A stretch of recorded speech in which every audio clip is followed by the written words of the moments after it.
Bacalah, sebutlah dengan nama Tuhan yang menciptakan segala kejadian di dunia.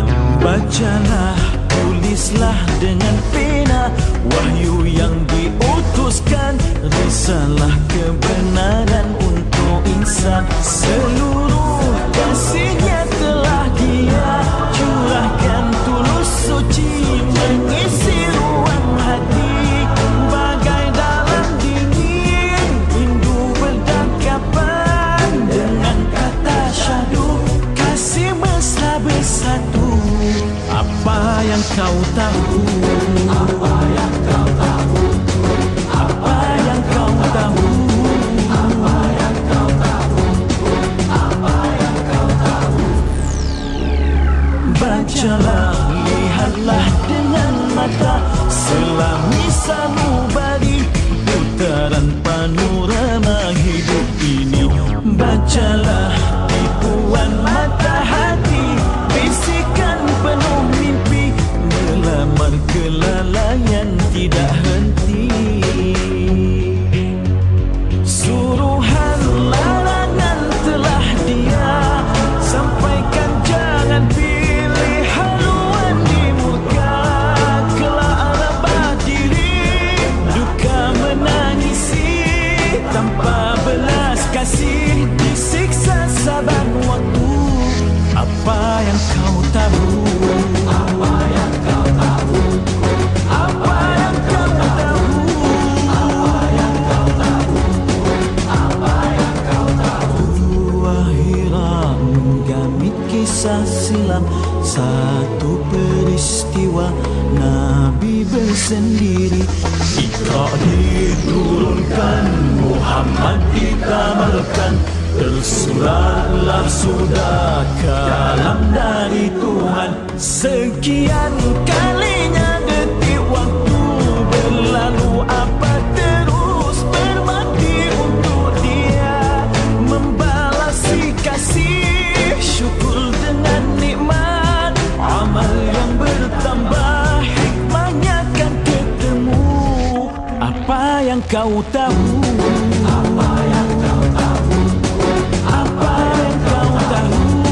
Apa yang kau tahu? Apa yang kau tahu? Apa yang kau tahu? Apa yang kau tahu?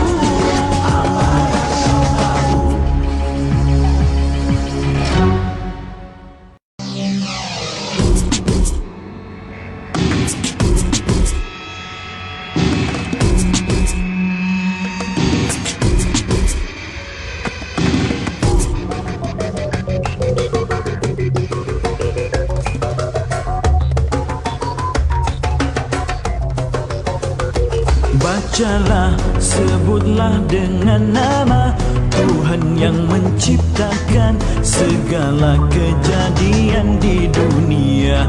Bacalah, tulislah dengan pena wahyu yang diutuskan, risalah kebenaran untuk insan. Seluruh kasihnya telah Dia curahkan tulus suci, mengisi ruang hati bagai dalam dingin rindu berdakapan. Dengan kata syahdu kasih mesra bersatu.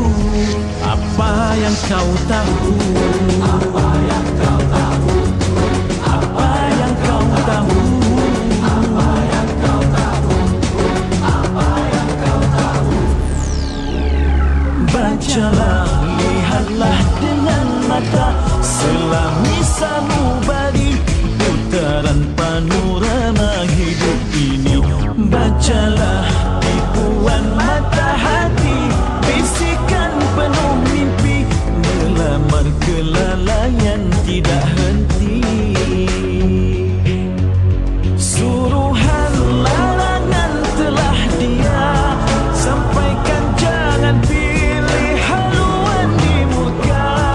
Kelak rebah diri, duka menangisi,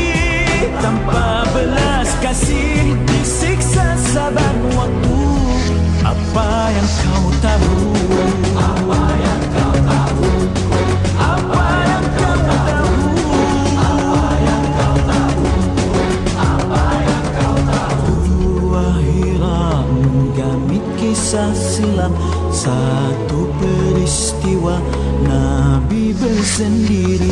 Iqra diturunkan, Muhammad dikamalkan, tersuratlah sudah kalam dari Tuhan. Sekian kalinya detik waktu berlalu, apa terus berbakti untuk dia, membalasi kasih, syukur dengan nikmat, amal yang bertambah, hikmahnya kan ketemu. Apa yang kau tahu? Apa yang kau tahu? Apa yang kau tahu? Apa yang kau tahu? Apa yang kau tahu? Apa yang kau tahu? Apa yang kau tahu?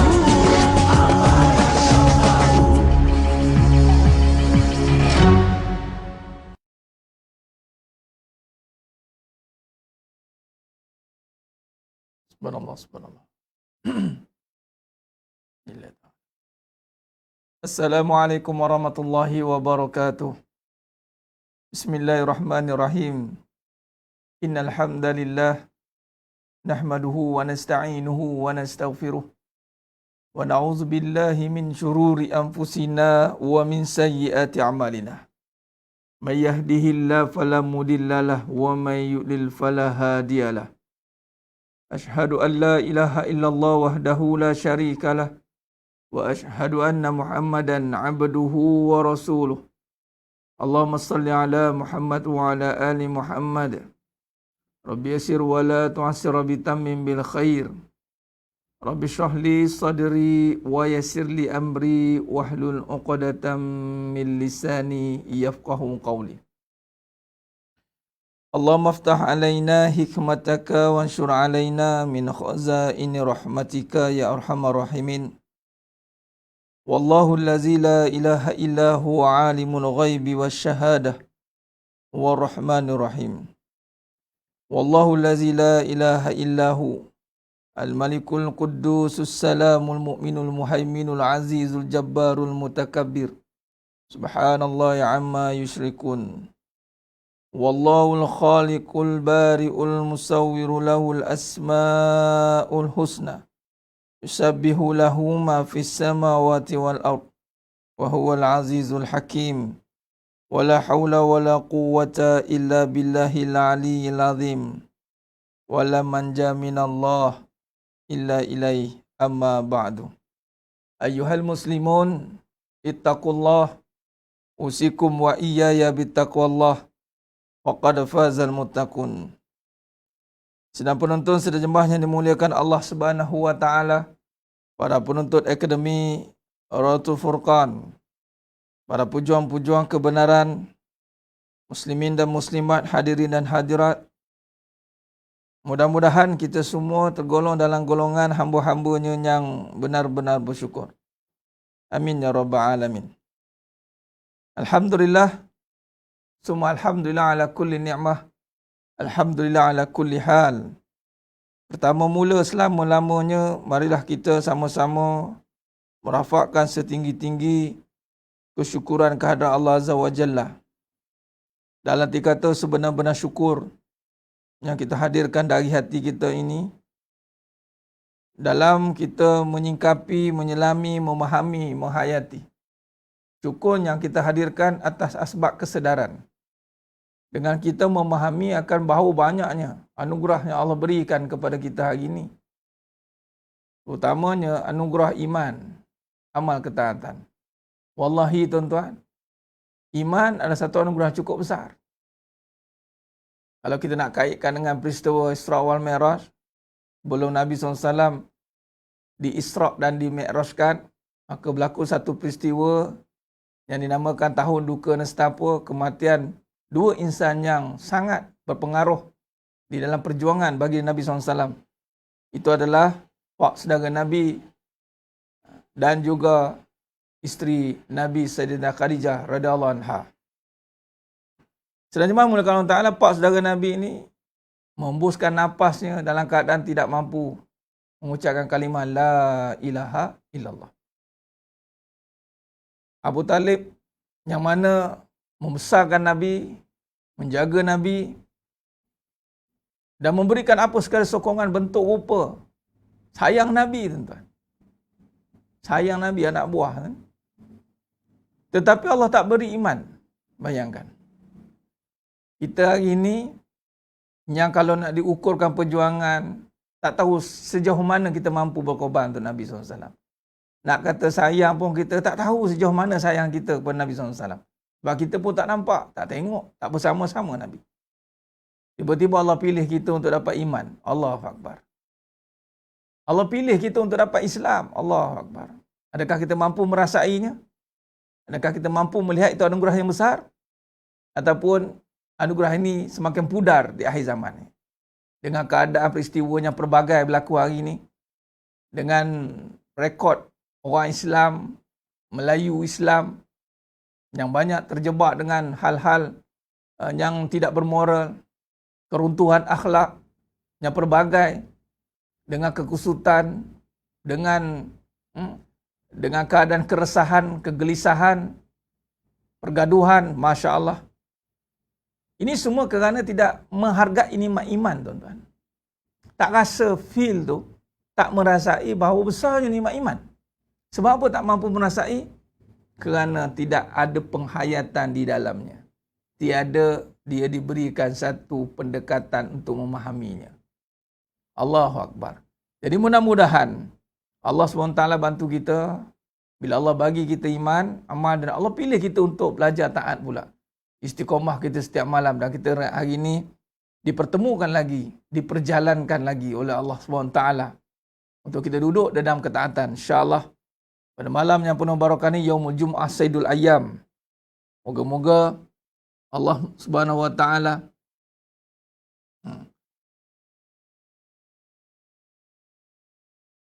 Ustaz, jika pandangan Nabi, terus tanya soalan, itu maknanya Allah nak beritahu iman.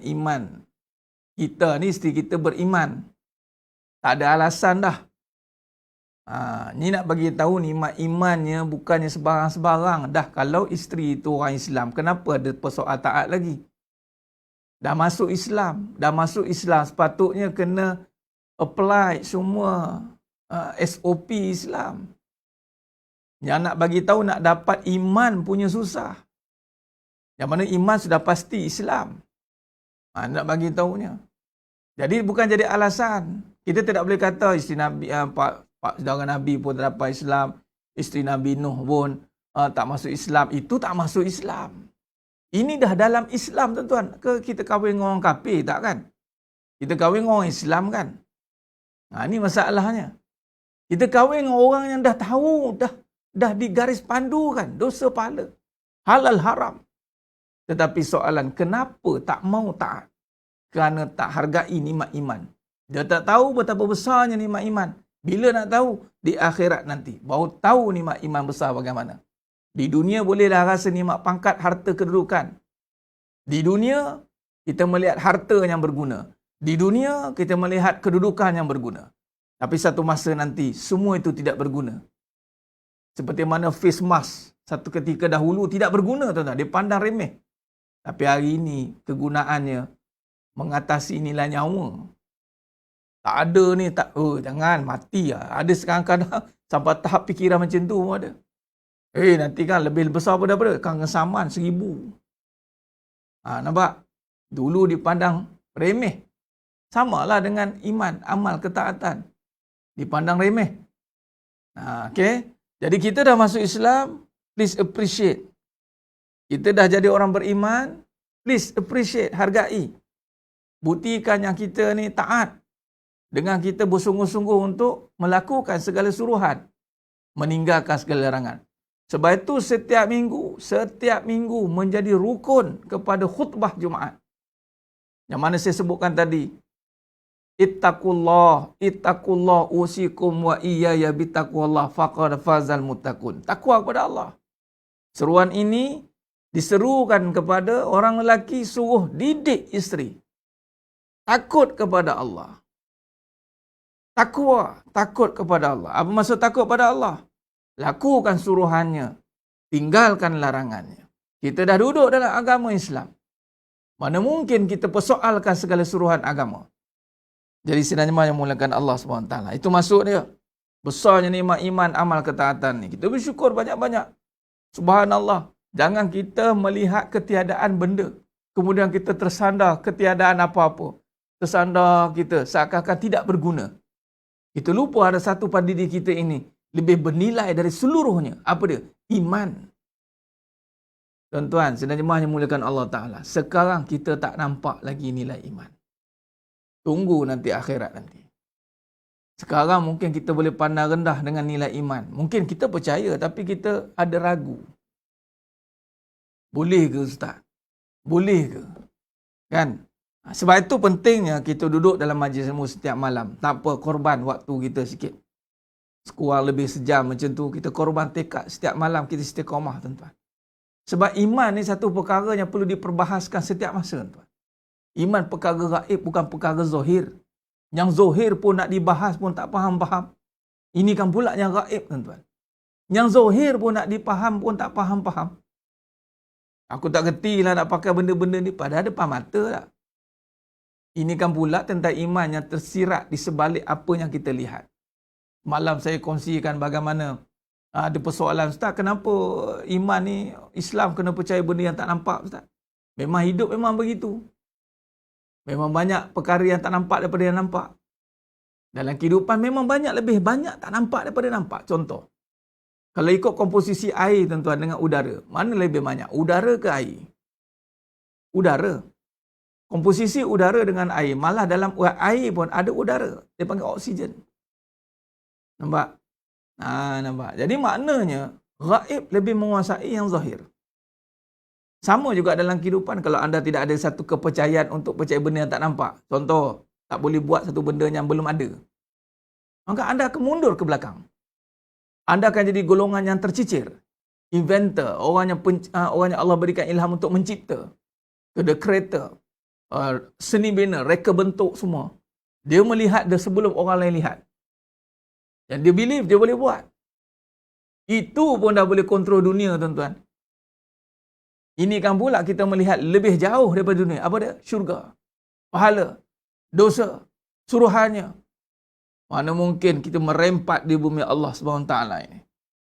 Yang tengok dunia pun boleh berjaya dah. Yang tengok kehebatan dunia ke depan sikit je. Design lebih sikit pada orang lain. Pun dah boleh menguasai dunia. Ni kan pula kita diasah, dididik untuk melihat yang lebih jauh daripada dunia. Apa dia? Janji-janji Allah SWT. Iman. Tiba-tiba dengan iman, kita semakin mundur ke belakang. Something wrong, tuan-tuan. Ada satu perkara yang perlu kita telitikan. Dengan iman, kita mundur ke belakang. Bermaksud salah. Kata guru saya. Salah, Farid. Kau mengaji bab iman, mengaji bab agama, tiba-tiba kau mundur. Sedangkan agama lah yang membawa kepada ketamadunan kehidupan, maju ke depan. Tiba-tiba dengan Islam, dengan agama, kita ke belakang. Pikiran sempit, pandangan terhad, telinga ni jadi pekak, tuli, tak mau dengar cakap orang. Jadi, orang yang sukar dibentuk, orang yang sukar terima nasihat, orang yang sukar untuk maju ke depan, maka itu bukan Islam. Islam ni orang yang mudah dinasihati, berlapang dada di dalam untuk perbetulkan diri, sentiasa optimis untuk ke depan, husnuzan. Maka tidak hairanlah Islam pernah, umat Islam bila ikut landasan yang benar, memang benar-benar menguasai dunia, tuan-tuan. Tapi kita dikuasai oleh dunia. Dunia peralatkan kita. Sebab apa? Sebab kita tidak mampu melihat yang gaib. Tidak mampu menghayati perkara yang tersirat di sebalik yang tersurat. Jadi sidang jemaah mulakan Allah Ta'ala. Sebab tu Allah kata, qulubu la yafqahuna biha. Ada hati tapi buta. Ini kita tak mau ni. Jadi kita tak mau ada hati tapi buta, ada akal tapi bodoh. Ada telinga tapi pekak. Ada mulut tapi bisu. Bila semua elemen ini tidak bergerak sempurna, maka kita akan jadi golongan yang lebih jauh mundur daripada haiwan, tuan-tuan.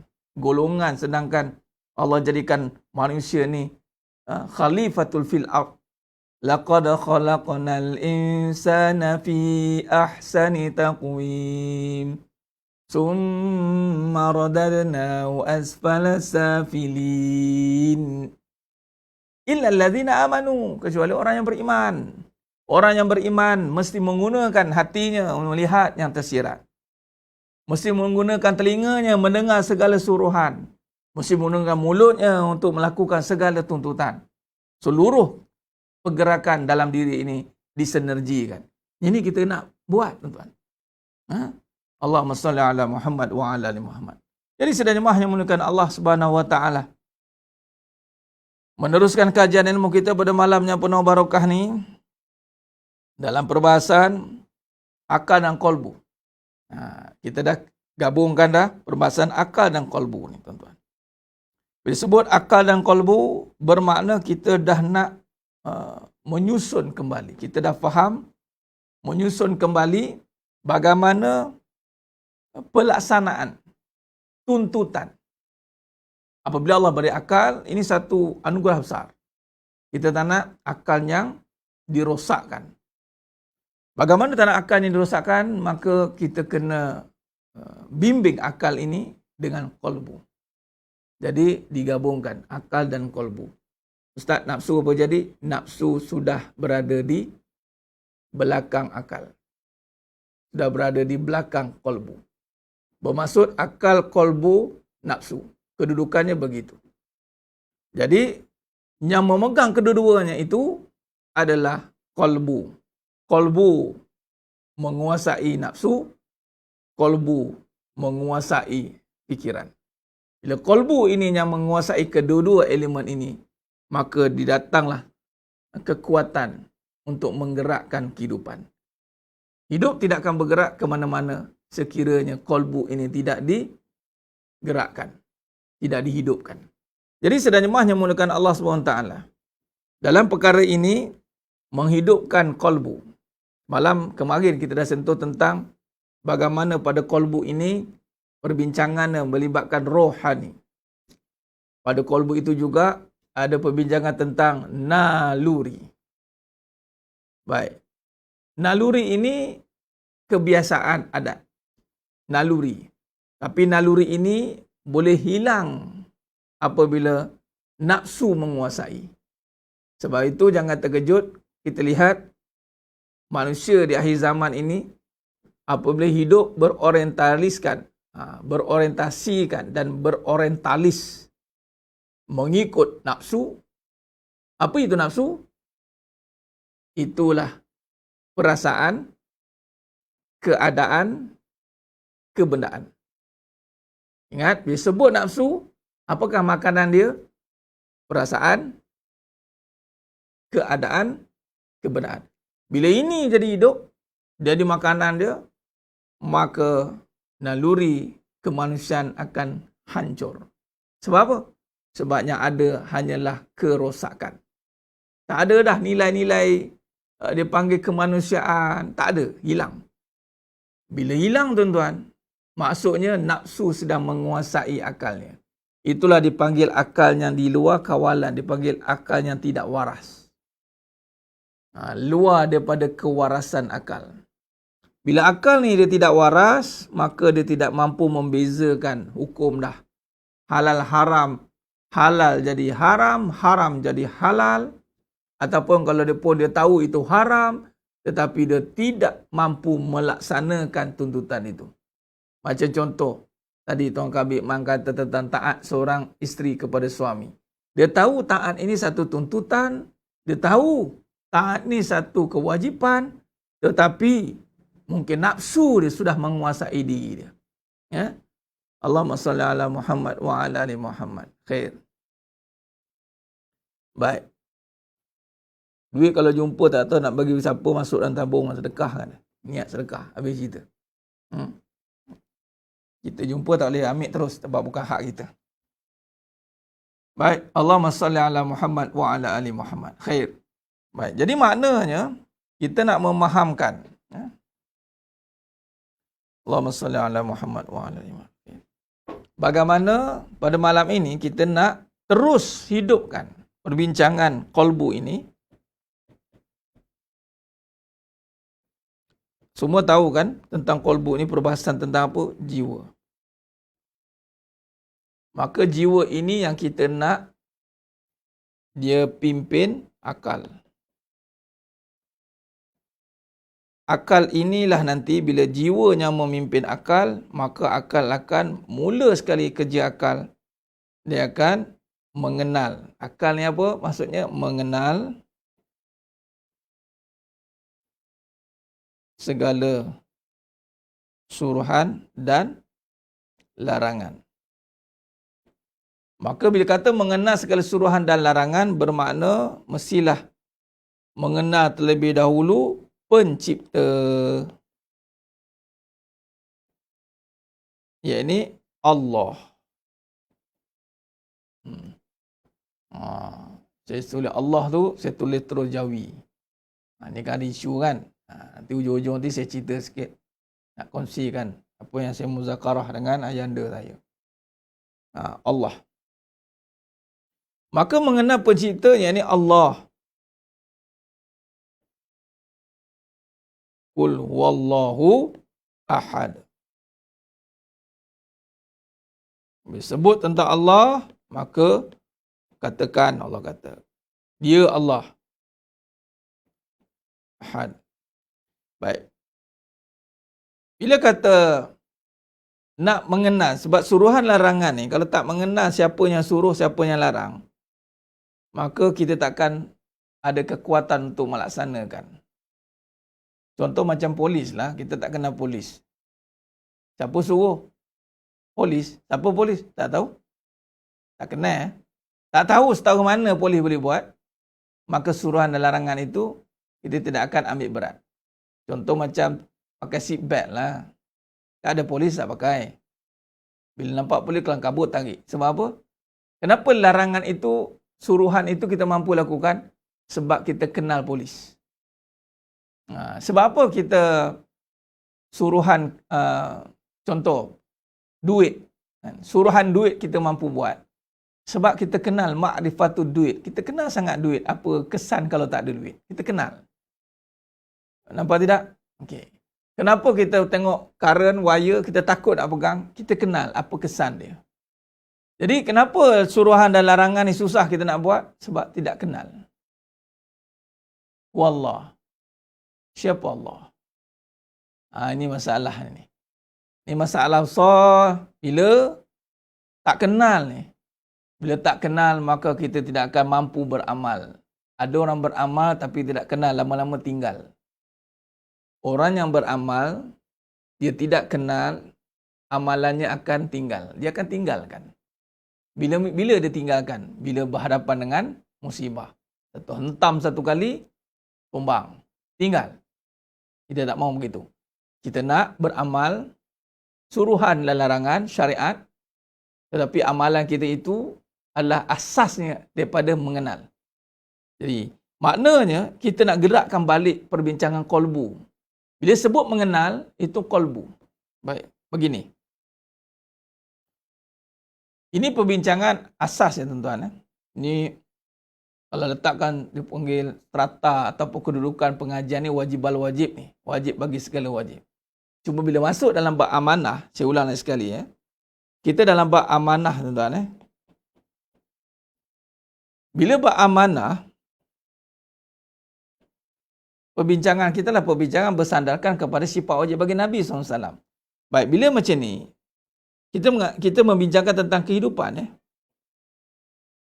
Bila kita membincangkan kehidupan, sudah pasti kita tidak boleh pisahkan segala ilmu yang perlu digerakkan. Perlu diadakan dalam kehidupan. Itulah kembali perbincangan bila bab akal, bila bab qalbu, maka kita mesti kena letakkan balik pada perbahasan asal. Baik, bila qalbu ni mengenal ni tuan-tuan, dengan qalbu. Tapi akal ni adalah melihat, berfikir tentang apa? Tentang kekuasaan ciptaannya. Ini akal. Mengenal, yakni merasai kekuasaannya.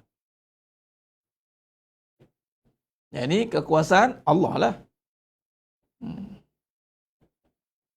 Allah Azza wa Jalla. Baik.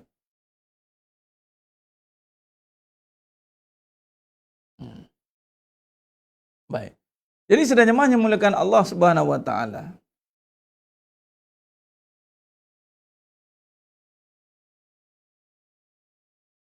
Maka bila sebut di sini kita merujuk kepada perbahasan akal qalbu. Akal dan qalbu. Akal itu berfikir. Kita ringkaskan berfikir.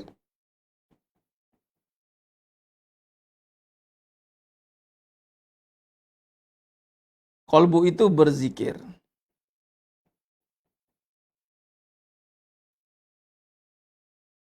Baik. Jadi memang zikir ni memang tentang Allah. Berfikir itu tentang ciptaan Allah. Berzikir terus ingat Allah, maksud ingat merasai. Di sini rasa. Ini perbincangan rasa.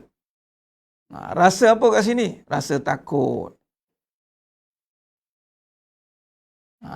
Ni khasyah, khauf. Macam mana nak rasa takut? Kena lihat. Fikir. Lihat kejadiannya.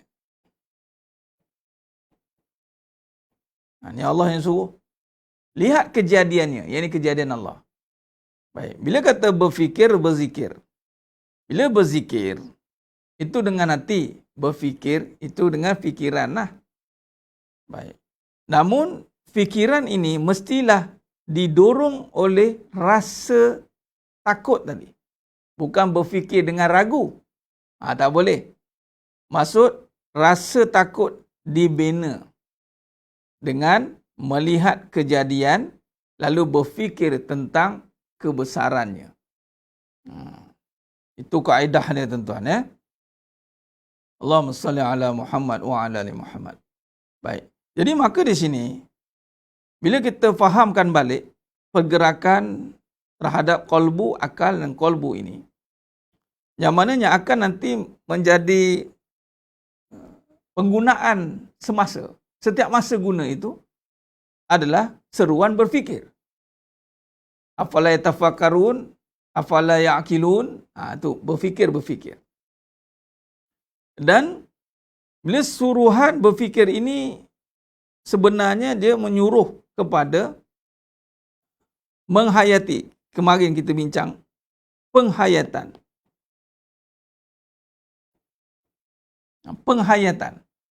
Penghayatan terhadap kejadian supaya timbul kefahaman.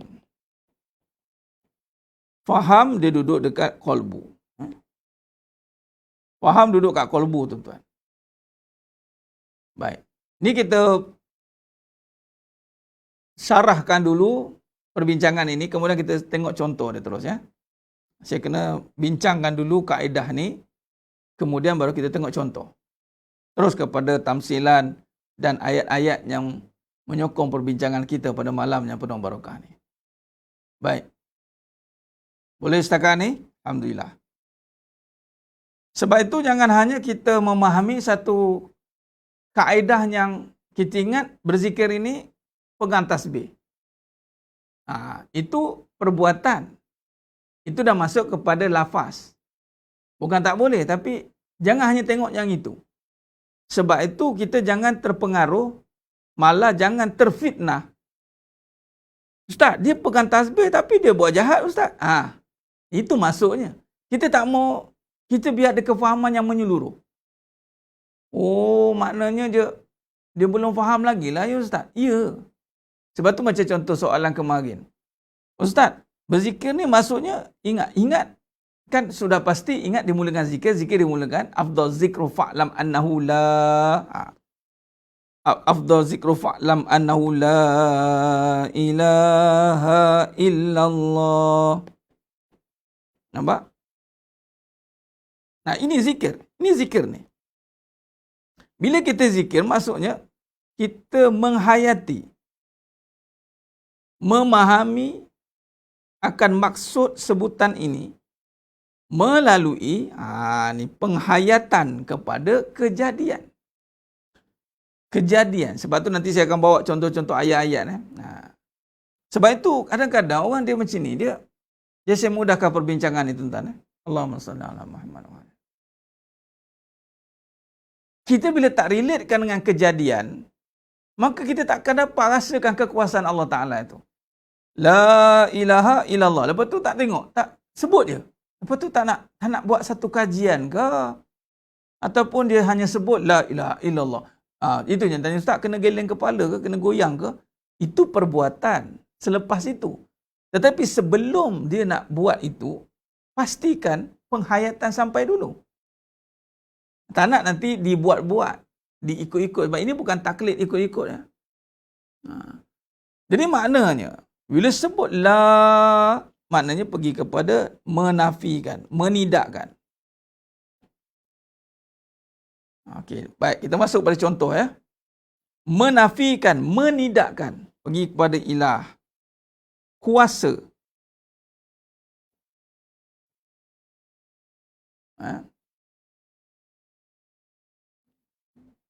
Disebut kuasa, ini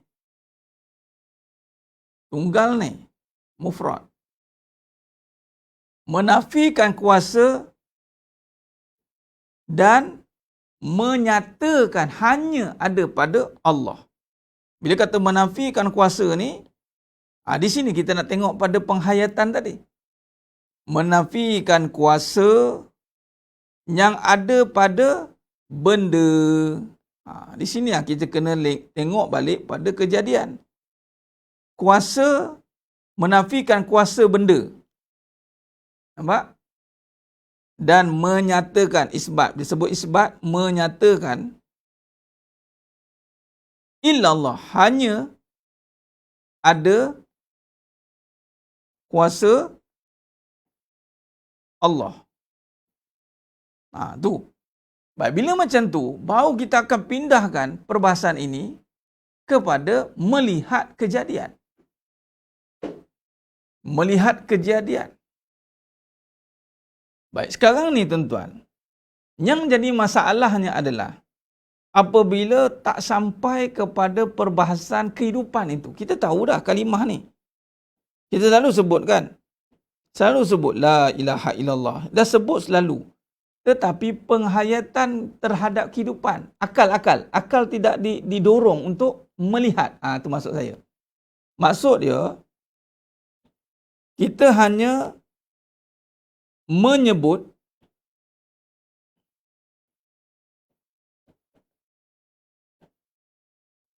maka tidak pula sampai kepada menghayati. Lalu tidaklah sampai kepada memahami. Lalu bagaimana nak menggerakkan akal untuk melihat. Ini yang berlaku ni. Bila tidak, dia menyebut sampai situ je. Sebab tu dia bukan sekadar menyebut, dia kena menghayati. Sebab tu masuk iman, tasdiq bil qalbi, membenarkan dengan hati, tasdik.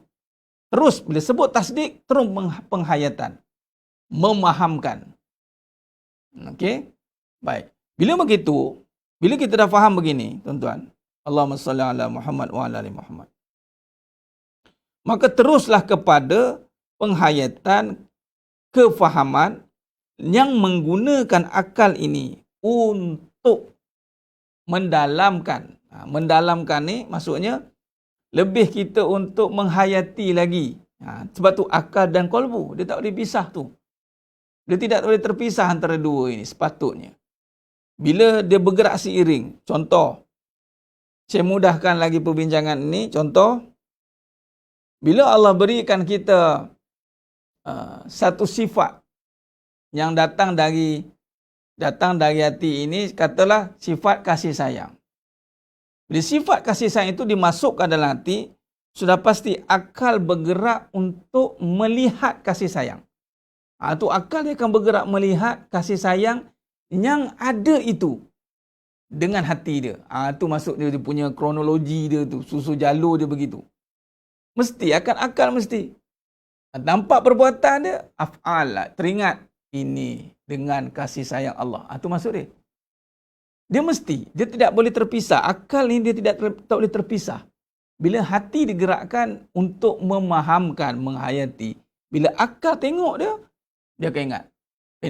Pendek cerita gini, jaga-jaga apa yang dilihat agar tidak mengganggu apa yang diingat. Okey. Sebab itu, akhirnya, pandangan mata inilah yang menipu kembali penglihatan apa yang sepatutnya kita cari. Itu sepatutnya. Jadi maknanya di sini, kalau kita lihat dalam kejadian, kita tengok dalam perbahasan surah Ar-Rum ayat 19. Baik.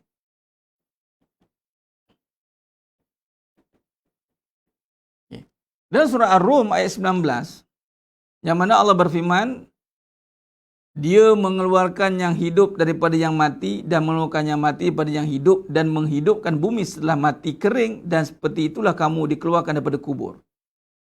Nampak? Kita dah mula melihat. Nampak? Dia yang menghidup daripada yang mati dan mengeluarkan yang mati daripada yang hidup. Ni kata kuncinya. Dia ni Allah.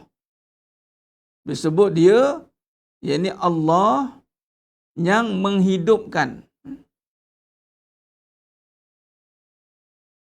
Menghidupkan, mengeluarkan yang hidup.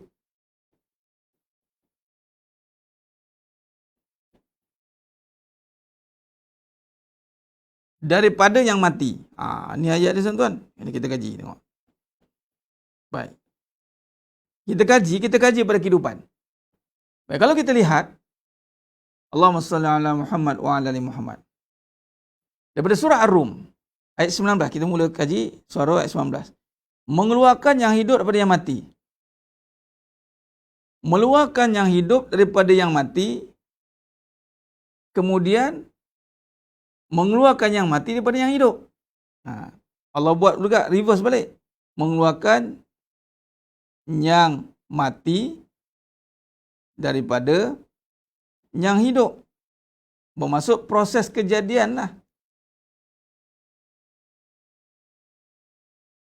Contoh, ini proses daripada yang mati keluar. Kita tengok apa ni? Dalam kejadian. Yang ini kita kena banyak kaji, tuan-tuan. Sebab tu dalam kajian, banyak berlaku dalam, kita tengok cerita-cerita National Geography ke, tengok kejadian alam. Sepatutnya terus kita renung. Subhanallah. Contoh kalau yang mati dengan yang hidup ni, baby, asal mati daripada yang hidup, manusia. Macam mana asalnya mati? Nampak? Maka kalau kita banyak merenung kepada perbahasan ini, maka secara tidak langsung dengan hati yang faham tadi, yang mencari bukti ataupun yang nak menambahkan lagi taukid, nak menguatkan lagi, maka tengok tuan-tuan, maka nafsu ni dia tak sempat nak godam kita. Sebab kita tengah sibuk, jiwa kita, akal kita sedang menghayati setiap tanda-tanda kekuasaan Allah SWT. Itu tanda-tanda. Sebab tu sebagai contoh surah Al-Isra ayat 1. Tanda-tanda kuasa Allah. Ini bukan ada kuasa manusia yang boleh menghidupkan daripada yang mati. Kemudian menghidupkan daripada yang hidup kepada yang mati kepada yang hidup. Ini satu keajaiban yang luar biasa, tuan-tuan. Tak ada sains yang boleh membuktikan perkara ini pun sebenarnya. Mengatasilah sains sebenarnya. Ini bayi. Kelahiran bayi, tuan-tuan. Asal mati, keluar daripada yang hidup. Mak, rahim ibu. Gelap, gelemat. Genung kita. Dalam itu, boleh survive. Lepas tu kait pula. Tak cukup dengan itu. Kait pula dengan hidup kita. Kita ini takkan dibiarkan begitu saja. Yang mati, Allah jaga sehingga hidup, tuan-tuan. Yang hidup, ni kita ni hidup ni, dia biarkan mati? Wallahi tidaklah. Ni cara dia. Ni cara kita nak menajamkan fikiran. Kalau yang mati pun Allah jaga sehingga boleh hidup. Takkanlah yang hidup dibiarkan mati. Sebab tu haram bunuh diri. Sebab Allah tidak membiarkan kita mati. Melainkan ajal. Ajal lainlah. Ajal memang adat kehidupan. Ada yang hidup, ada yang mati. Sebab Allah tunjukkan yang hidup hanya Allah. Jadi maknanya datang satu kefahaman, akal memikirkan bahawa Allah boleh menjaga yang mati daripada mati boleh hidup, tuan-tuan. Ini kita yang hidup. Mana mungkin dibiarkan mati begitu? Ataupun mana mungkin dibiarkan mati sia-sia? Melainkan kita yang mensia-siakan diri kita sendiri. Allahumma salli ala Muhammad wa ala ali Muhammad. Jadi maknanya di sini, kalau kita tengok tafsir At-Tabari. Tafsir At-Tabari, tuan-tuan.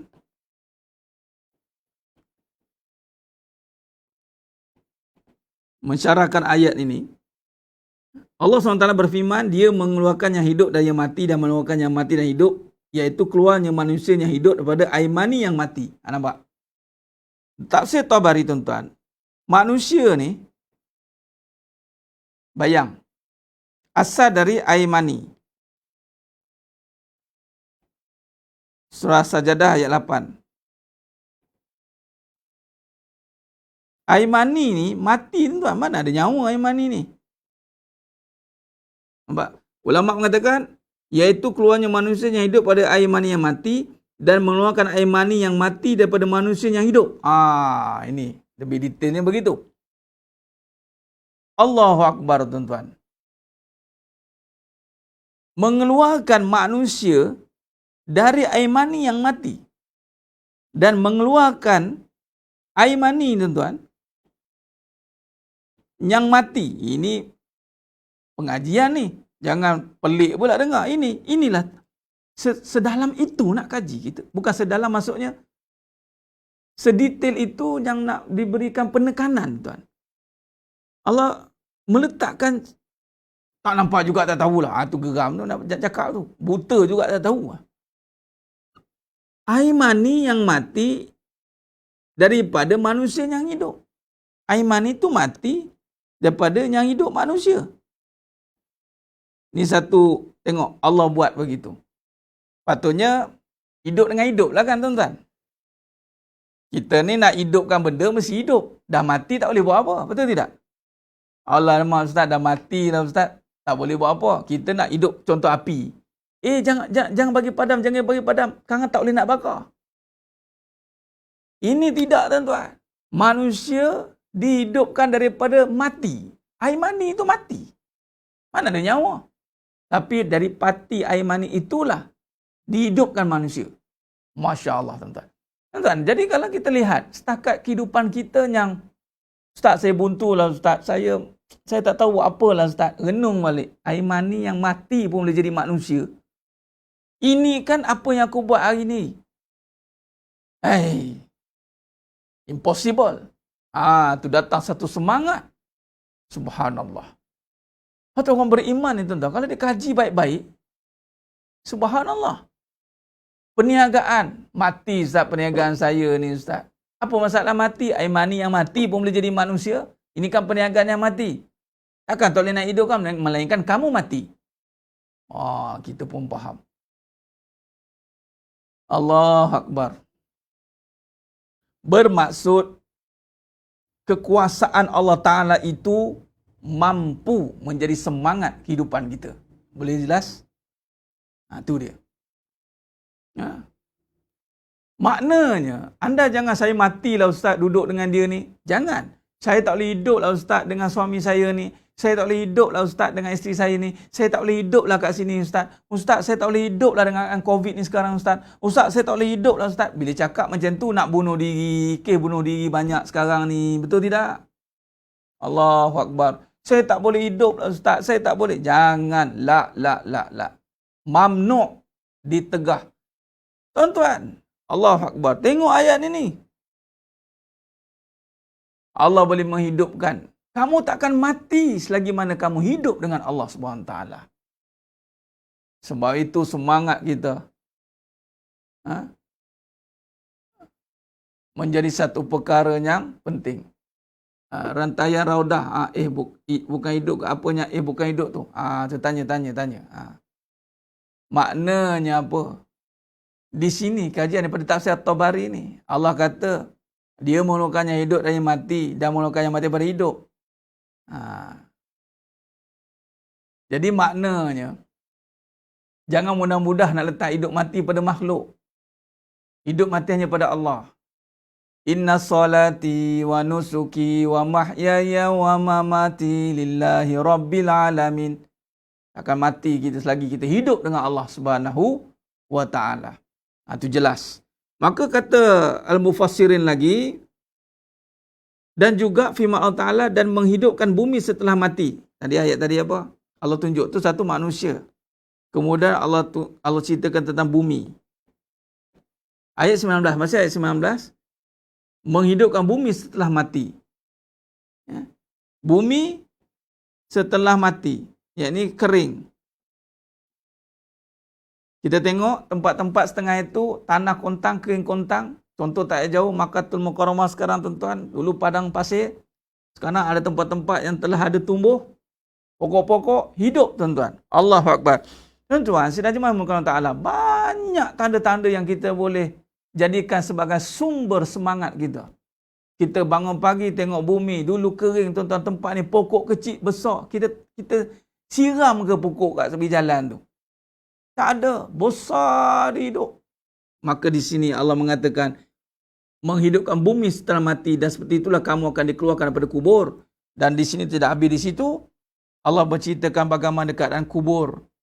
Bagaimana kita akan dihidupkan setelah kita mati. Maka tidak mustahil di sisi Allah. Kalau kita boleh tengok kubur bumi yang mati tumbuh pokok, kubur kita mati boleh hidup balik. Allahu Akbar. Ini satu semangat yang luar biasa. Allah menumbuhkan bumi dengan menumbuhkan tanamannya setelah rosak dan ketandusan. Dan seperti itulah kamu akan dikeluarkan dari kubur sebagaimana bumi dihidupkan setelah kehancurannya dengan keluarnya tanaman dan tumbuhannya. Demikianlah Allah menghidupkan kamu setelah kematian. Allah mengeluarkan kamu hidup-hidup dari dalam kubur menuju tempat perhitungan untuk dihisap. Nampak? Jadi kalau kita jadikan ini, sebab tu tuan-tuan, jangan hidup tengok orang. Jangan hidup cari salah orang. Jangan hidup cari benda. Hiduplah dengan mencari tanda-tanda kekuasaan Allah. Hiduplah dengan mencari kebesaran Allah. Ini yang kita nak tuan-tuan. Okey, ini buat ayat surah Ar-Rum ayat 19 tuan-tuan. Ayat surah Ar-Rum ayat 19 menggambarkan satu perbahasan yang besar. Kata Ibnu Abbas radhiyallahu an, kata Ibnu Abbas tuan-tuan.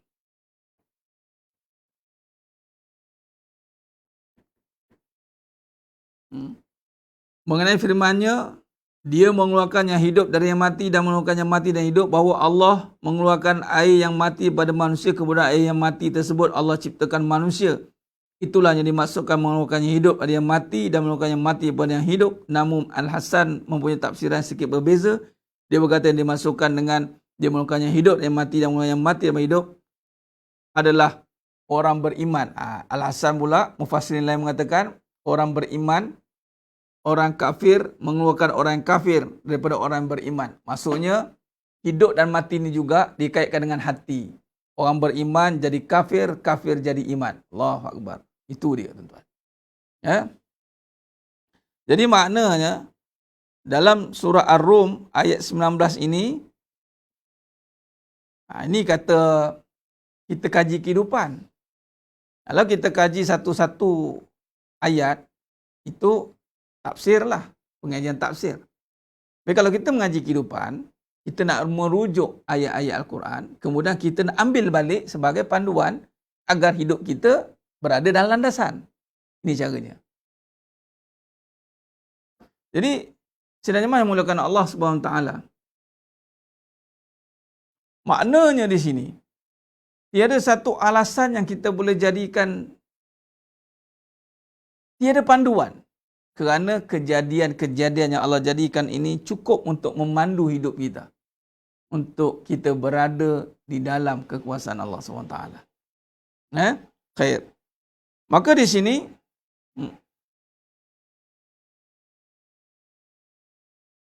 kalau kita rujuk pula dalam surah Ar-Rum ayat 20.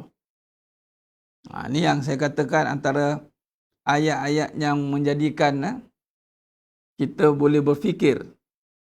Surah Ar-Rum ayat 20, 21, 22, 23, 24. Baik. Setelah Allah bercerita tentang kejadian manusia dan kejadian bumi yang kering dan kejadian dihidupkan kembali pada kubur, maka Allah sambung. Allah mengatakan dalam surah Ar-Rum ayat 20, dan di antara tanda-tanda kebesaranku. Bila sebut ni tuan-tuan, 1, 2, 3, 4, 5 ayat ni, wa min ayatihi. Dimulakan tuan-tuan dengan wa min ayatihi. Di antara tanda-tanda kekuasaanku, an khalaqalakum min ayat 20, wa min ayati an khalaqakum min turab summa iza antum basyarun tantashirun. Di sini saya nak ringkaskan perbahasan ini. Semua ayat ini dimulakan dengan tanda-tanda kebesaran Allah. Baik.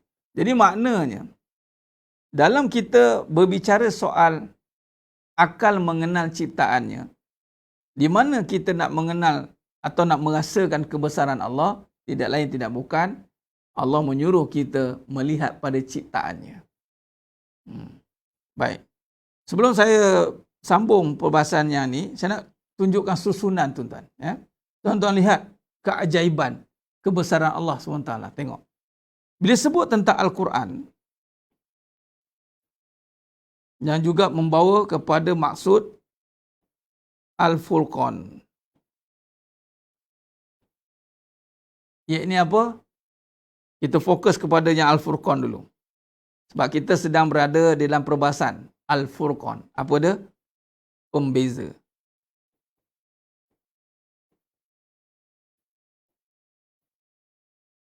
Furqan. Dia mampu pembeza. Dia membezakan.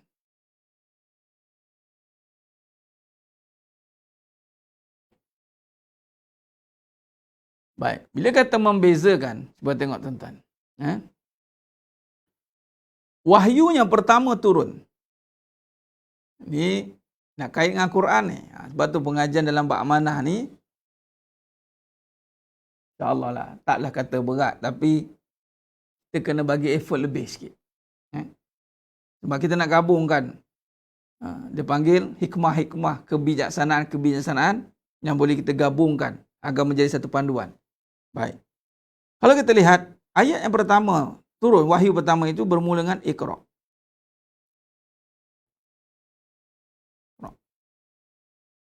Di sini datangnya seruan, bacalah. Bacalah ini tidak habis di sini. Apa yang nak dibaca itulah Bismillah. Yang dibaca ini ataupun kata lain adalah kajilah. Kajilah. Baca ni kena kaji, bukan baca ni sebut. Dia tidak kata kul. Sebutlah. Kul, sebutlah. Di sini Iqra. Bacalah. Habis kat situ tuan-tuan, datangnya surah Al-Muddassir. Ya ayyuhal muddassir.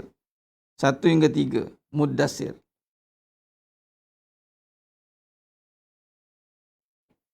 Berselimut. Ya ayyuhal muddassir.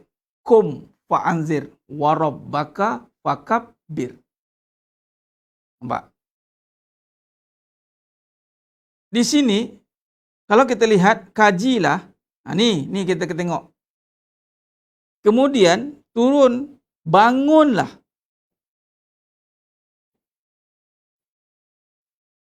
Kum. Bangun. Ni fi'il amar. Tengok Bacalah. Iqra. Kum. Bangun. Tentang apa ni? Fa'anzir. Wa rabbaka fakabbir. Bangunlah. Sebarkan. Bagi tahu. Kalau ayat ni merujuk pada baginda Nabi SAW. Tetapi kita ambil pengajaran. Kum. Bangun. Bangun daripada apa? Mari kita lihat pada kita. Bangunlah daripada kejumudan. Ni. Ya ayyuhal mudassir. Ni kita ditutup. Tuan-tuan, hidup kita ni ditutup. Ditutup oleh apa? Dunia. Ditutup oleh benda. Bangun daripada kebendaan. Bacalah, kajilah, bangunlah. Kum fa'anzir wa rabbaka fakabbir. Wa rabbaka fakabbir. Wa rabbaka fakabbir. Besarkan Allah Ta'ala.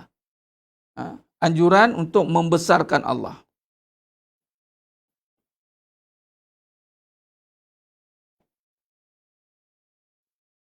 Habis di sini ke?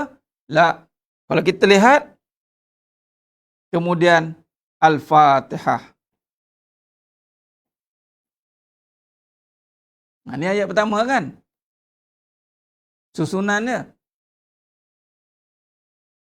Suratul Fatihah. Kita susun balik. Bila kata dah bangun, maka lihatlah Suratul Fatihah. Besarkan dengan semuanya Bismillah. Bila kata nak besarkan itu, bacalah. Sebutlah dengan nama Allah. Bismillah. Bismillahirrahmanirrahim. Inilah kembali kepada perbincangan tentang kebesaran Allah. Dan bila nak cerita tentang Bismillah, ni saya potong-potong dulu, nanti kita gabungkan balik dengan perbahasan ni surah Ar-Rum ni tuan-tuan. Bila kata Bismillah, kita tengok. Apa yang kita kata nak besarkan ni? Nak besarkan apa? Alhamdulillahi Rabbil Alamin. Alhamdulillahi Rabbil Alamin. Tuan-tuan, besar ni adalah dengan kita puji. Lah ni, kita banyak puji makhluk. Kita puji hebat. Oh, hebat. Tuan-tuan, kehebatan pujian itu mestilah dipuji dengan tadi. Melihat kajian demi kajian. Tentang nak membesarkan Allah. Bangun daripada kejumudan, keduniaan, kebendaan, alam-alam akhirat ini. Kemudian bangun itu dengan Bismillah. Kemudian Alhamdulillahi Rabbil Alamin. Saya ambil poin-poin penting. Kemudian barulah dia akan menunjukkan zalikal kitabu la raiba fi. La raiba fi. La raiba fi.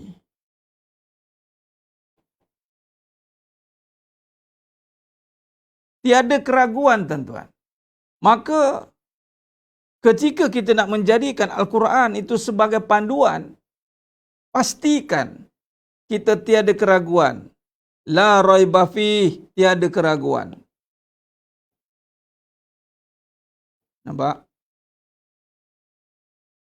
Bagaimana tiada keraguan ini setelah kita hanya memuji Allah, kita mengenal Allah daripada kebesarannya, kemudian daripada kajian yang disuruh kaji. Nampak tidak susunan dia? Allahu Akbar. Di sini yang kita akan nampak akan bagaimana kesinambungan hidup kita. Maka barulah kita boleh buat kajian yang seterusnya daripada Ar-Rum contoh tadi, ayat 20 hingga 24 tadi. Sebab memang itu yang disuruh. Untuk menambahkan lagi keyakinan. Zalikal kitabu la raiba fi hudal lil muttaqin. Baru dia akan jadi huda, tuan-tuan. Kalau masih ada keraguan, masih nak hilangkan keraguan ini adalah dengan sentiasa memikirkan tentang kejadian Allah. Merenung kebesaran Allah, hilang keraguan. Sekarang ni kita tak sempat renung kebesaran Allah, betul? Kita duk renung masalah renung orang, cari salah, cari benda. Kita keliru, fikiran kita celaru sebab nafsu. Berbalik isu nafsu. Sebab tu orang bosan dalam pengajian begini tuan-tuan. Dia akan bosan. Sebab nafsu tak suka, nafsu tak suka. Nafsu nak cerita tentang perkara yang seronok-seronok. Seronok-seronok. Ustaz, tak payah fikir-fikir kepada Allah, Ustaz. Nak terus beramal je. Oh, nak terus beramal. Pergilah beramal. Dia pergi beramal. Tapi dia masih ada keraguan. Sebab tu amalan dia itu hanya menjadi amalannya tempelan. Dia tidak membina keyakinan. Dia hanya membina amalan. Amalan yang tidak dibina dengan keyakinan. Amalan itu akan jadi amalan yang sia-sia. Sedangkan amalan itu mestilah dibangunkan dengan keyakinan. Dan orang yakin pasti beramal. Orang yang yakin pasti beramal. Allahumma salli ala Muhammad wa ala ali Muhammad. Khair. Jadi sedang jemaah yang muliakan Allah SWT, maka kalau kita susun, saya buat kesimpulan, maka bila kata seruan Iqra' Bismi Rabb, itu bacalah. Kemudian kum, bangunlah. Kemudian apa dia? Bismillah.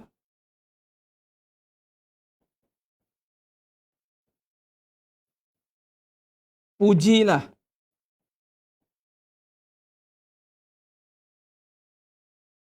Barulah hayatilah. Fikirkanlah. Pujilah ini alhamdulillah tadi. Ini bismillah. Hayatilah inilah. Maka menghilangkan la raiba fi ini. Orang yang tiada keraguan saja yang boleh hayati. Bacalah ni juga dia berpunca pada kajilah.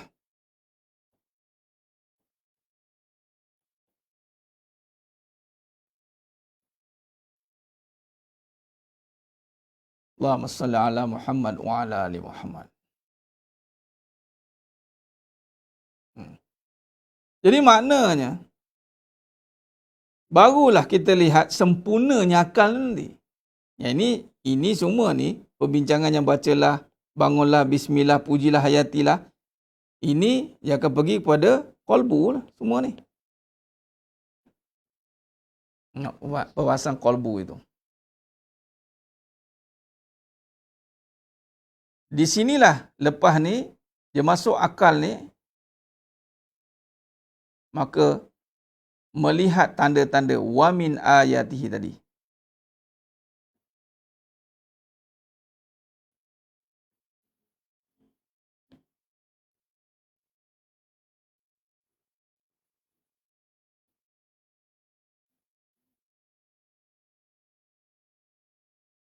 Barulah akal ni berfungsi dengan baik. Kalau tidak, tak ada akal, bodoh. Qulubul la yafqahuna biha, bodoh, kebodohannya. Tutup pintu hatinya. Ini antara poin-poin penting lah ya. Kita boleh, ilmu ni dia tak bertepi tuan-tuan. Dia tak bertepi. Bila tak bertepi memang kena ada bimbingan. Kadang-kadang dia langsung ke tepi terus. Ke tepi kan. Sebab apa? Nafsu tak suka. Khair. Allahumma salli ala Muhammad wa ala ali Muhammad. Baik, bila kita sibukkan diri kita dengan perkara ini, di mana kerja nafsu? Tak ada. Nafsu tak ada. Tak adalah dia sibuk nak ngacau. Sebab kita tengah sibuk kaji, tengah sibuk membangunkan diri, qum fa'anzir, tengah sibuk dengan bismillah, tengah sibuk dengan pujilah. Pujilah apa? Allah, alhamdulillah, alhamdulillah. Kemudian la raiba fi, kita nak hayatilah. Jangan ada keraguan. Nak hayati tak boleh ragu. Kalau ragu bukan hayati, dipersoalkan. Baik. Jadi sebenarnya menyembunyikan Allah SWT.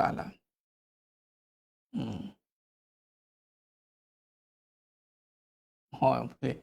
Soalan Tuan Muhammad Ibrahim. Boleh, insya-Allah. Kait, memang saya nak cerita pasal kalimah tu di akhir penutup kita ni. Baik. Jadi sebenarnya menyembunyikan Allah SWT. Sebab itulah penutup kita, sebelum nanti kita sambung lagi bahasan ni. Sebab itulah isunya, bila kita kaji balik perkara ini tuan-tuan, ni semua merujuk kepada Allah. Ini sebenarnya kita nak hasbi Allah, cukuplah Allah. Hidup kita hanya dengan Allah dan segala suruhan Allah. Itu je. Tak ada suruhan manusia.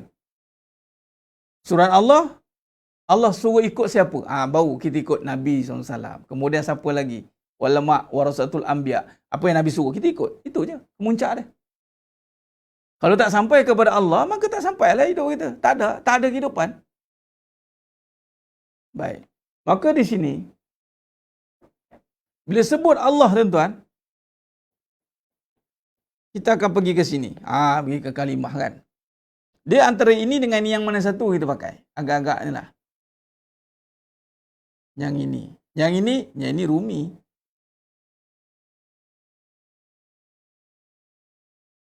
Kalau sebut, kita sebut yang mana bunyi? Yang atas.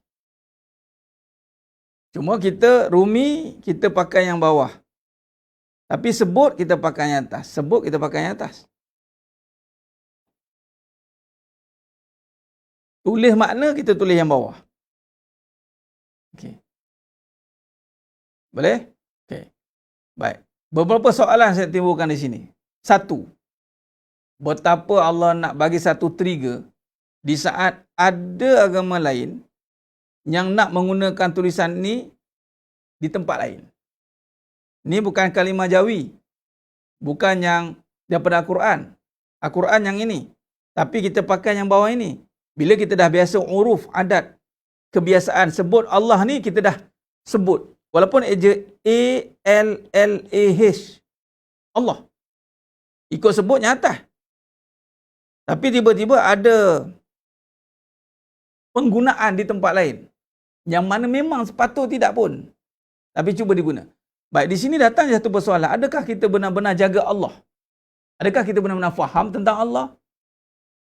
Ataupun kita akan sama macam golongan ini yang meletakkan Allah di tempat lain?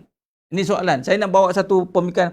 Saya tak nak bincang dalam bab bidang kuasa kita. Wallahualam, kita tak nak timbulkan argument. Semua saya dapat satu, saya minta ya Allah, apa natijahnya? Apa natijahnya? Nama Allah ni, yang dah biasa kita gandingkan dengan kalimah Allah ni. Dia macam tu. Dia Allah. Nak lagi faham macam ni. Ni yang asal. Allah. Kalau ikut pada Al-Quran, kalam semua gini.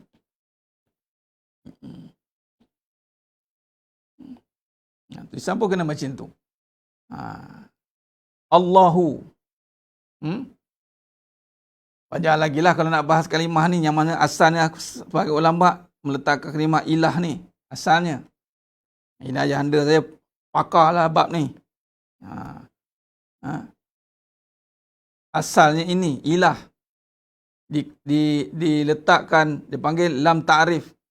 Asal lam ta'rif tu menjadi begini. Sebenarnya dalam bahasa Jawi. Itu. Ni. Letakkan ni. Lalu dibuangkan dua lam, dua temu. Dan hamzah kotak. Ni lam ni hamzah kotak. Ni bahasa tajwid lah ni. Buang hamzah kotak. Kemudian menjadilah ia Allah. Lalu. Begitu. Ada tanda tu. Jadi. Pada resam, letak ada alif tegak ni, nak membezakan, ada satu sebutan dipanggil Al-Lata. Ni, Al-Lata ni berhala. Baik. Tapi saya tak nak bincang kat sini. Saya nak bincang kat sini. Cuma, sebenarnya ini. Kalimah yang kita nak pertahankan yang ini. Kalimah Allah ni. Ni, kalimah Allah ni. Cuma, kita gandingkan kalimah Allah ini kita gandingkan dengan Rumi begini. Betul? Bila sebut yang ini, kita tengok yang ini, nampak yang ini. Betul tidak? Itu jadi isu tu. Sebab kita takrifkan tulisan ini ke sini. Sebenarnya yang ini. Sebenarnya yang inilah. Jadi setelah sekian lama kita guna perkataan ini untuk yang ini, tafsir Ruminya begitu. Sedangkan kalau Jawinya begini. Maka tiba-tiba Rumi ini nak dipakai pada tempat lain. Yang di saat kita dah selalu gunakan dia berganding dengan Allah. Kalau ikut ejaan, Allah. Dia keluar dalam bahasa kan, ada Indonesia gunakan. Allah gitu. Itu lebih tepat lah. Ustaz ada sebut Allah. Allah salah lah sebab dia ada sabdu kat sini. Dia Allah. Allah. Dia dua. Allah. Jadi adakah pihak lain itu nak sebut sama? Kalau dia sebut sama, dia mesti mengesakan Allah Ta'ala. Kalau dia nak sebut sama, tapi dia takkan sebut sama. Dia sebut Allah. Kalau sebut Allah, tak merujuk kepada Allah. Sepatutnya. Kalau dia sebut Allah, dia mesti esakan Allah Ta'ala. Wajib. Tapi isu dia sekarang, kekeliruan ni, nama ni bubuh dekat nama lain, tempat lain ini. Katalah dekat X, Y, Z. Kita gandingkan tulisan kalimah ini dengan X, Y, Z. Macam itulah ibaratnya. Patutnya ini Allah tadi. Dia ada dua maksud tu. Yang ini merujuk kepada Tuhan dia. Salah lah. Di sini datang yang keliru tu. Keliru tu. Cuma, nak bagi tahu di sini. Persoalannya sangat besar. Adakah bimbang kita pun sebenarnya? Dia begini. Ni isu akidah ni penting tuan-tuan. Adakah kita faham Allah itu pada Allah, atau kita faham Allah itu digandingkan dengan makhluk? Ini satu benda yang sangat bahaya tu akhir zaman sebenarnya. Adakah Allah nak bagi tahu betapa banyaknya kita hari ini menggandingkan Allah dengan makhluk? Contoh, bila sebut Allah, ni sepatutnya dia begini. Kita gandingkan dengan duit. Jadi Allah kuasa, duit pun ada kuasa. Sekarang ni kita marah, betul tidak? Kita marah kan? Kita letak nama Allah dekat benda lain. Tetapi tanpa sedar, kita pun letak Allah juga kat tempat benda lain. Walaupun tak sebut dengan Allah, tapi kuasa ni bubuh kat mana? Ini satu benda. Dan tadi ada isu yang sepatut kita kena tegas lah. Bahaya bagi yang tak tahu, yang keliru, yang Islam pun keliru. Ini kan yang bukan Islam. Pening, bahaya. Bukan tak bahaya. Dalam contohlah saya buat kalimah X, Y, Z. X, Y, Z ni pada air mineral. Tiba-tiba X, Y, Z ni dia nak pakai dekat asid. Kita dah biasa X, Y, Z ni pada mineral. Tiba-tiba dia nak pakai X, Y, Z ni pada asid. Maksudnya, siapa yang tak kena asid, dia tengok X, Y, Z. Dia telan lah, mati. Siapa yang tak kenal Allah, dia tengok tulisan, oh ini Allah ya. Oh ini Allah ya. Padahal bukan. Ini bukan Allah. Allah yang ini. Kalau bicaranya yang ini. Tapi ini dipakai untuk maksud, betul tidak? Maksudnya kalau dia isu tulisan ni, dia akan jadi TM lah sepatutnya, trademark. Atau aja ada. Trademark lah, orang lain tak boleh pakai. Tapi tak buat trademark itu tak? Dia macam isu trademark lah. Daging meletup, nak pakai? Macam tu lah ibaratnya. Kita dah pakai ini dekat gandingkan dengan Allah. Kan? Orang yang jahil, dia akan tengok Allah ni, bila kata yang jadi isunya adalah Bila yang jahil ni tuan-tuan, dia letak Allah ni bila ada gandingan Allah maksud yang lain. Dia yang jahil yang bahaya tu. Dia akan terikut lah. Oh, Allah ni ada dua maksud je Ustaz. Oh, letih tuan-tuan nak jawab gitu. Sepatutnya orang yang arif, yang belajar, kita dah tahu dah Allah kat sini dia sebut ni merujuk pada Allah yang Esa.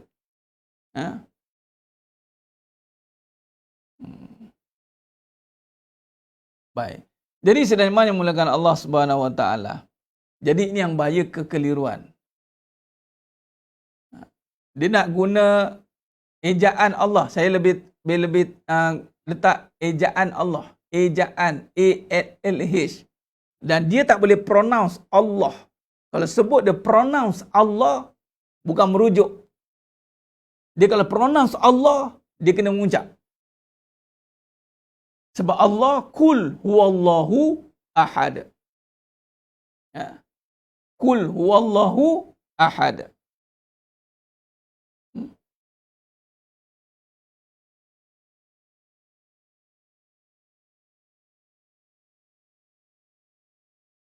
Dia betul tu. Puan Aisyah tu ada siapa tu? Puanku. Tengok tu sekejap. Saya buat tu bawah tu. Muka bawah tadi. Tu. Komennya.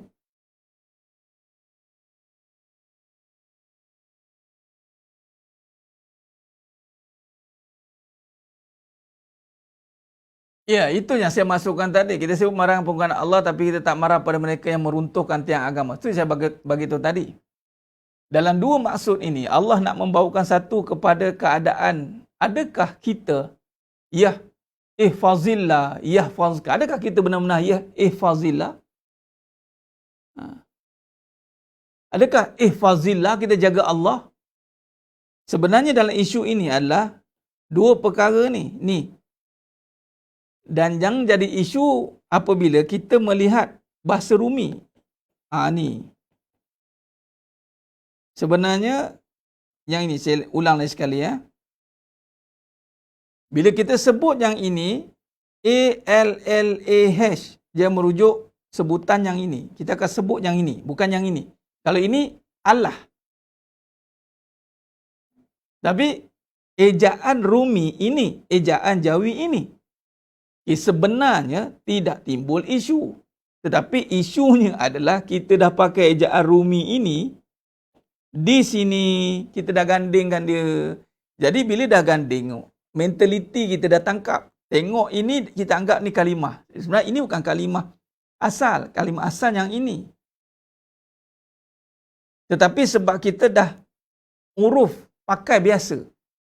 Rumi ini, bila sebut Allah, ini. Kadang-kadang kita tak nak tulis Allah pun, kita tulis ini. Kita tulis yang Rumi. Okey, isunya sekarang, bila Allah ini digunakan, Rumi ini digunakan pada selain takrif Allah ni. Rumi ni digunakan pada Allah ini pada senang cerita Bible. Isunya adalah orang yang tak tahu tentang Allah ni, dia anggap Allah ada dua maksud. Faham tidak?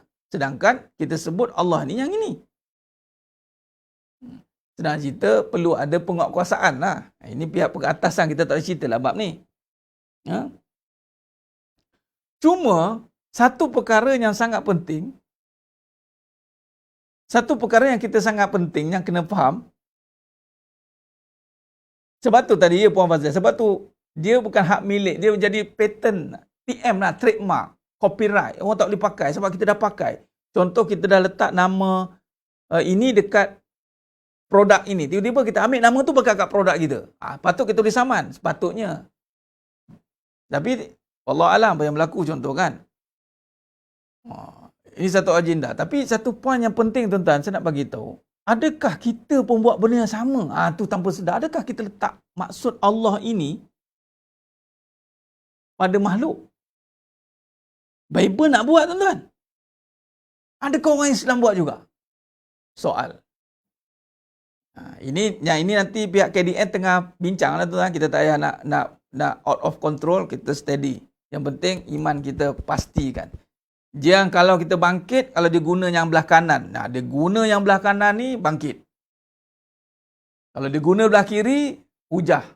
Kita nak dengar hujah dia. Dan sepatutnya tak boleh guna pun. Tapi nak tengok. Dia sebut apa? Allah, Allah. Sebut Allah jangan pakai lah. You cerita ALH lah. Allah terus lah. You nak cerita Allah, you pakai Allah lah. Habis cerita. Allah sudah. You nak sebut Allah. Kami dah sebut Allah. Kami dah lama pakai Allah. ALLAH. Allah. Dah. Tapi kalau disebut Allah, no. You kena mengucap.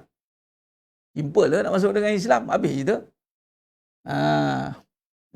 Dia sebut Allah, mengucap lah. Inna dina indallahil Islam.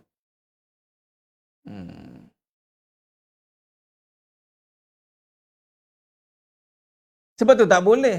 Sebab tu yang jadi salah tu, God bukan nama Allah. God Tuhan lah. God Tuhan bukan Allah. Tapi kalau dia rujuk kepada Allah, tu dia punya Tuhan. Allah Ta'ala, Tuhan berhala dia panggil. Allah. Ini dia pakai. Tak usah sibuk nak pakai ALLAH.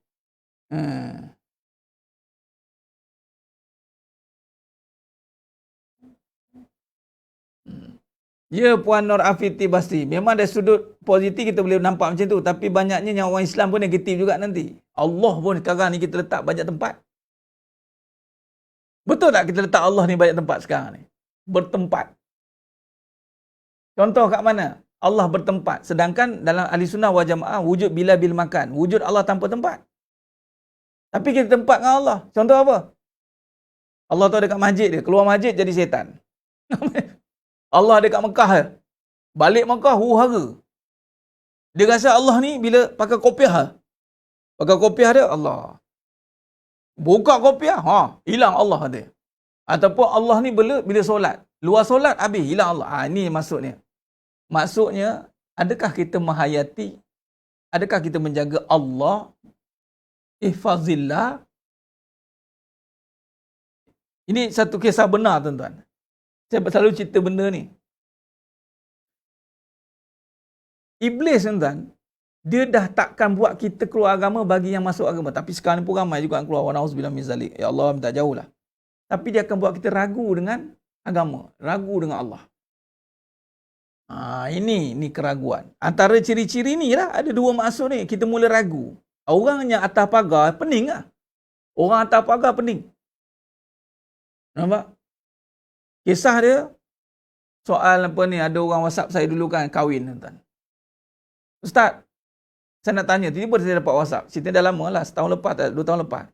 Kenapa kalau bab kahwin lagi, orang lelaki akan gunakan agama? Saya pun cakap tak semua gunakan agama. Saya cakap tak semua. Saya cakap dapat nombor daripada mana ni? Daripada handphone suami saya. Sudah. Dia ni mesti ikut kuliah aku ni nanti lah. Saya pun cakap, tak kurang juga orang perempuan bila bab kahwin lagi hilang agama. Hilang agama. Tuan-tuan tahu apa dia jawab? Dia jawab apa? Saya hilang agama sebab suami saya. Ambil. Kalau hilang agama sebab suami saya, maksudnya letakkan kalimah la ilaha illallah ni kat mana, tuan-tuan? Bukan kat Allah lah. Tu saya cakap, puan, kalau lah puan hilang agama kerana suami, baik puan tukar kalimah syahadah puan. La ilaha illa suami.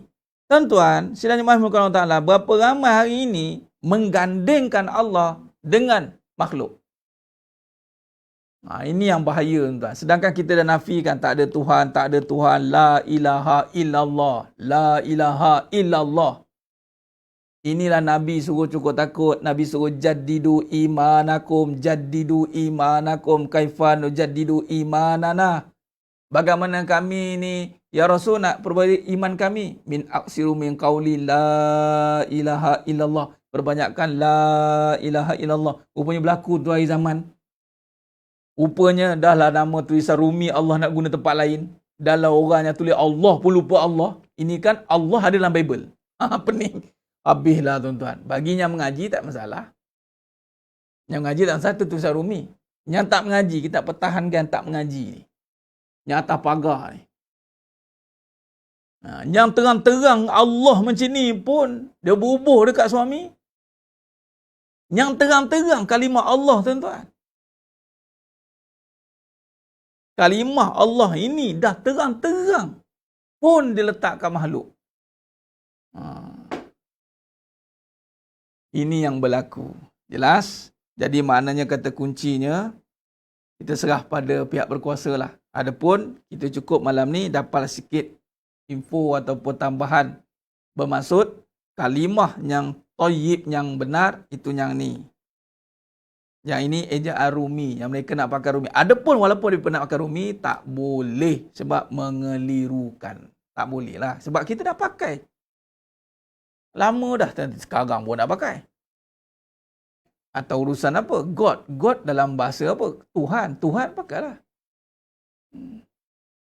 Oh, tu dia. Wan Ibrahim. Ibu Yati Oh, tu satu benda mudah kita nak faham beginilah. Bila kata perempuan yang lead Ibu Yati ni, memang totally out lah. Tak ada lagi perempuan menjadi pemimpin. Tak ada. Perempuan jadi Nabi, tak ada. Jadi, terkeluar pada perbahasan terus. Isu ni dah selesai sebelum ni, kenapa bangkit semula? Biasalah tu, musuh-musuh Islam ini sentiasa tidak akan berhenti untuk mengelirukan. Ingat ya tuan-tuan, misinya adalah mengelirukan. Itu saja. Jadi bila kita mengaji, kita Allah berikan kekuatan untuk faham. InsyaAllah. Baik. Soalnya kita di negara Islam, bila Tuan Raja Sarizan, negara Islam, sebab tu Allah kena uji Islam itu terjemahnya iman. Iman. Macam contohlah rumah tangga Islam tapi tak beriman. Pening juga kan. Rumah tangga Islam tapi tak beriman. Begitulah. Betul lah akhir zaman ini berbagai cerita yang akan berlaku. Khair, saya kira cukup setakat tu dulu perbahasan kita pada malam ni. Alhamdulillah, panjang kita bahas kan, Masya Allah. Moga-moga kita ada sambungan lagi ya dalam bab ini, dalam mengenal Allah Ta'ala dengan ciptaan ni. Sebab tadi kita baru susun balik antara bagaimana surah Al-Alaq, kemudian Mudassir, kemudian suratul Fatihah, kemudian suratul Baqarah, kemudian baru pergi pada surah Ar-Rum. Jadi tuan-tuan, sidang jemaah mulakan Allah Ta'ala, tiada cara lain untuk kita menundukkan nafsu kita hari ini dengan kita kembali perbanyakkan perbahasan tentang kajian tentang Allah, iaitu kajian tentang kebesarannya, kemudian kita kaitkan dengan kehidupan kita, insya-Allah. Baik, saya kira cukup setakat tu dulu. Pada malam yang penuh barakah ini, perbanyakkan selawat dan salam ke atas kepada junjungan mulia Nabi Muhammad sallallahu alaihi wasallam. Saya doakan anda semua terus istiqomah, diberikan kekuatan untuk terus menuntut dalam pengajian ini. Pastikan ya, insya-Allah kita bila menuntut, kita menuntut betul-betul, baru kita dapat fadilat sebagai penuntut ilmu. Khair. Mohon ampun, mohon maaf atas segala kekurangan, kata-kata kurang bicara. Hanya Allah Ta'ala sajalah yang mampu menyempurnakan perbahasan kita pada malam ini. Khair. Aku lu qouli hadza wa astaghfirullahalazim li wa lakum. Wa bila taufiq wal hidayah. Wassalamualaikum warahmatullahi wabarakatuh. Kita tangguh dengan tasbih kafarah dan suratul Asr. Subhanakallahumma wa bihamdik. Asyhadu an la ilaha illa anta astaghfiruka wa atubu. Bismillahirrahmanirrahim. Wal 'asr innal insana lafi khusr. Illa allazina amanu wa amilus solihat wa tawassaw bil haqq wa tawassaw bis sabr. Wallahu a'lam bissawab. Takbir. Allahu akbar.